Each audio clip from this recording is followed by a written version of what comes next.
भारतीय रुपया लगातार कमजोर हो रहा है। बैंकों और आयातकों के बीच डॉलर की भारी मांग के कारण ये गिरावट आ रही है। विदेशी मुद्रा के कारोबारियों का कहना है कि अमेरिका और चीन में जारी ट्रेड वॉर के कारण रुपया दबाव में है और $1 खरीदने के लिए 70 से ज्यादा रुपए देने पड़ रहे हैं। इतना ही नहीं, चीन की मुद्रा युआन में भी भारी गिरावट दर्ज की जा रही है। आखिर अमेरिकी डॉलर दुनिया भर में इस कदर मजबूत क्यों है?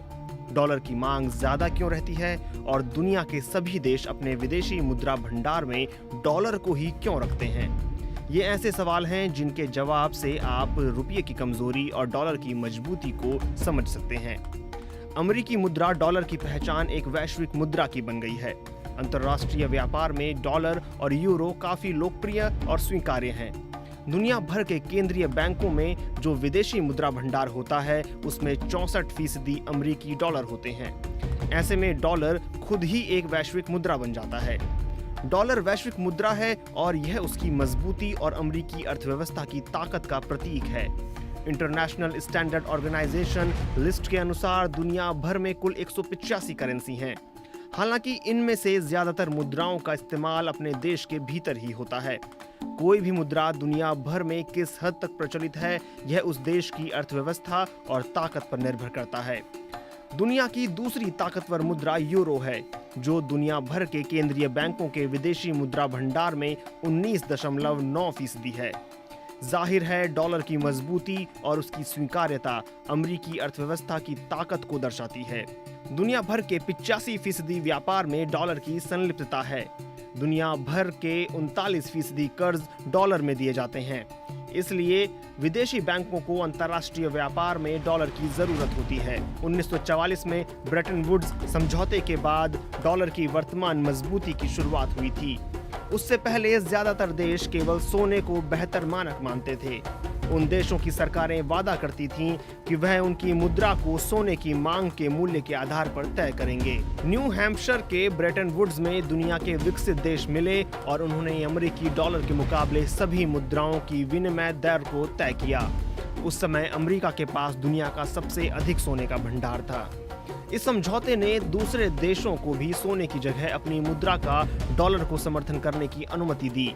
1970 की शुरुआत में कई देशों ने डॉलर के बदले सोने की मांग शुरू कर दी थी, क्योंकि उन्हें मुद्रास्फीति से लड़ने की जरूरत थी।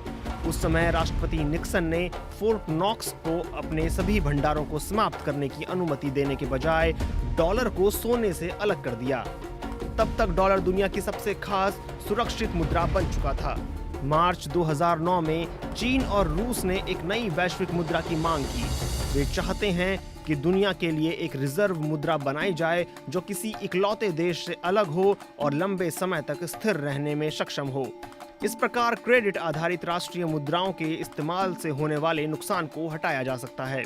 चीन को चिंता है कि अगर डॉलर की मुद्रास्फीति तय हो जाए तो उसके खरबों डॉलर किसी काम के नहीं रहेंगे। यह उसी सूरत में हो सकता है जब अमेरिकी कर्ज को पाटने के लिए यूएस ट्रेजरी नए नोट छापे। चीन ने अंतर्राष्ट्रीय मुद्रा कोष से डॉलर की जगह नई मुद्रा बनाए जाने की मांग की है। 2016 की चौथी तिमाही में चीन की युआन दुनिया की एक और बड़ी रिजर्व मुद्रा बनी थी। यह एक छोटी शुरुआत है, लेकिन भविष्य में इसका बढ़ना जारी रहेगा। इसी कारण चीन चाहता है कि उसकी मुद्रा वैश्विक विदेशी मुद्रा बाजार में व्यापार के लिए पूरे तरीके से इस्तेमाल हो। यह ऐसा होगा जैसे डॉलर की जगह युआन को वैश्विक मुद्रा के रूप में इस्तेमाल किया जाए। यह ऐसा होगा जैसे डॉलर की जगह युआन को वैश्विक मुद्रा के रूप में इस्तेमाल किया जाए। इसके लिए चीन अपनी अर्थव्यवस्था को सुधार रहा है। 2007 में फेडरल रिजर्व के चेयरमैन एलन ग्रीनस्पैन ने कहा था कि यूरो डॉलर की जगह ले सकता है। 2006 के आखिर तक दुनिया भर के केंद्रीय बैंकों में कुल विदेशी मुद्रा भंडार में यूरो 25% हो गया था, जबकि डॉलर 66% था। दुनिया के कई इलाकों में यूरो का प्रभुत्व भी है। यूरो इसलिए भी मजबूत है क्योंकि यूरोपीय यूनियन दुनिया की सबसे बड़ी अर्थव्यवस्थाओं में से एक है।